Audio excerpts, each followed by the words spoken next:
Assalamualaikum warahmatullahi wabarakatuh. Perkenalkan, nama saya Reski Rahayu dengan NIM 2320203861211060 dari Fakultas Ekonomi dan Bisnis Islam, Program Studi Manajemen Keuangan Syariah. Nah, pada video ini saya akan menyampaikan materi Green Wakaf sebagai inovasi pengelolaan wakaf berbasis lingkungan. Video ini saya buat untuk memenuhi tugas akhir mata kuliah Manajemen Siswa dengan dosen pengampu Bapak Profesor Dr. Hanani MAG. Materi pertama, pengertian Green Wakaf. Green Wakaf adalah konsep wakaf yang inovatif dan berbasis spiritual keagamaan yang didedikasikan untuk mengatasi masalah lingkungan dan pengelolaan sumber daya alam secara berkelanjutan. Nah, berbeda dengan wakaf tradisional yang digunakan untuk membangun masjid, madrasah, atau fasilitas umum lainnya. Nah, Green Wakaf memfokuskan asetnya pada proyek-proyek lingkungan seperti reboisasi, konservasi air, dan pengembangan energi terbarukan. Nah, secara singkat itu, Green Wakaf adalah wakaf yang bekerja untuk alam asetnya dikelola untuk menghasilkan manfaat ekologis yang berkelanjutan.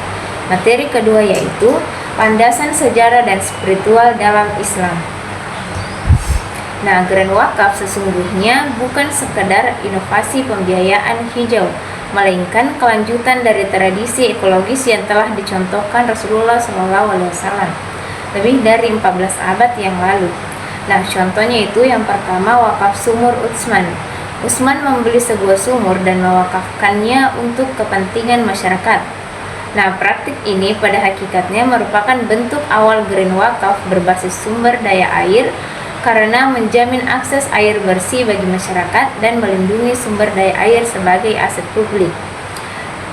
Selanjutnya, konsep hima. Rasulullah SAW memperkenalkan konsep hima, yaitu kawasan yang dilindungi untuk kepentingan umum dan konservasi sumber daya alam. Berbasis wilayah di sekitar Madinah ditetapkan sebagai kawasan lindung yang tidak boleh dieksploitasi secara berlebihan. Materi ketiga, bentuk-bentuk Green Wakaf dan contohnya. Yang pertama, wakaf hutan, mewakafkan lahan untuk penghijauan dan konservasi. Contohnya, wakaf hutan mangrove di kawasan pesisir. Yang kedua, wakaf energi, membangun panel surya atau PLTMH di lahan wakaf untuk menyuplai listrik warga sekitar. Ketiga, wakaf pertanian organik, lahan wakaf dikelola sebagai kebun organik bebas pestisida untuk ketahanan pangan masyarakat. Yang keempat, wakaf air, membangun sumur, instalasi air bersih atau konservasi sungai melalui aset wakaf. Yang kelima, wakaf bangunan hijau, masjid dan gedung wakaf dibangun hemat energi dengan panel surya dan pengelolaan air hujan. Selanjutnya, wakaf uang, lingkungan donasi wakaf uang secara online untuk mendanai program tanam pohon dan energi terbarukan.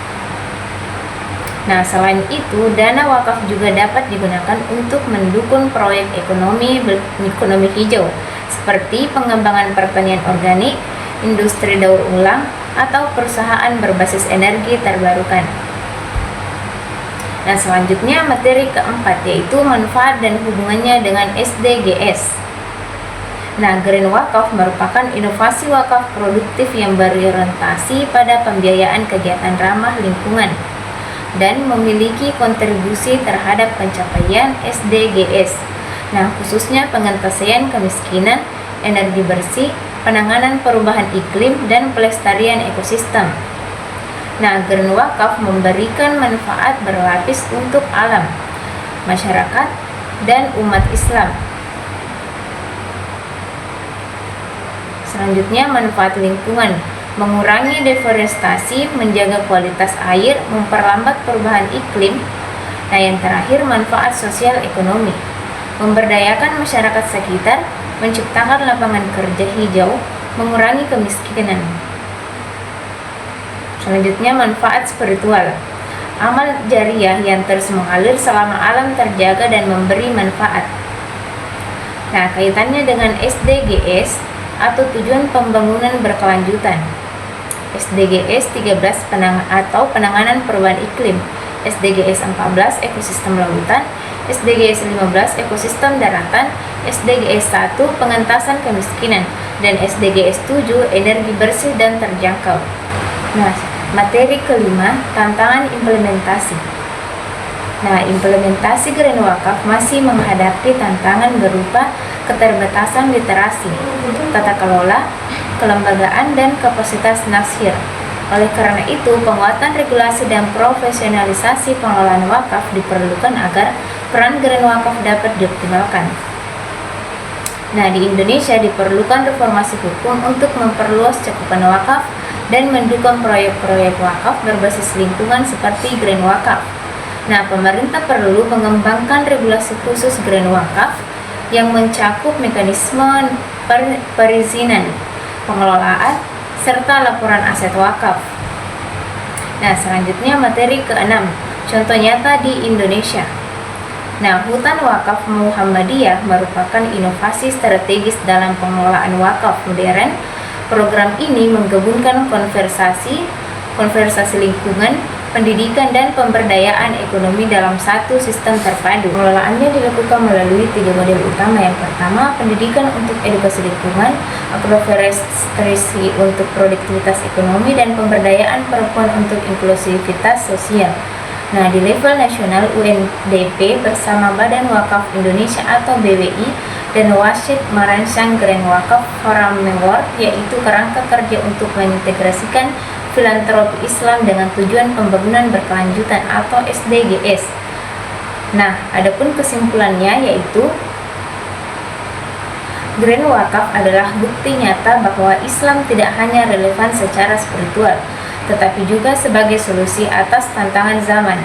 Dengan mengelola aset wakaf untuk kepentingan lingkungan, mulai dari hutan, air, hingga energi terbarukan, Green Wakaf menjadi jembatan antara ibadah dan keberlanjutan bumi.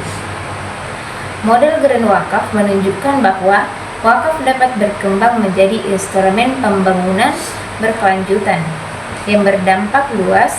Jadi, berwakaf bukan hanya menabung pahala tapi juga menyelamatkan lingkungan untuk generasi yang akan datang.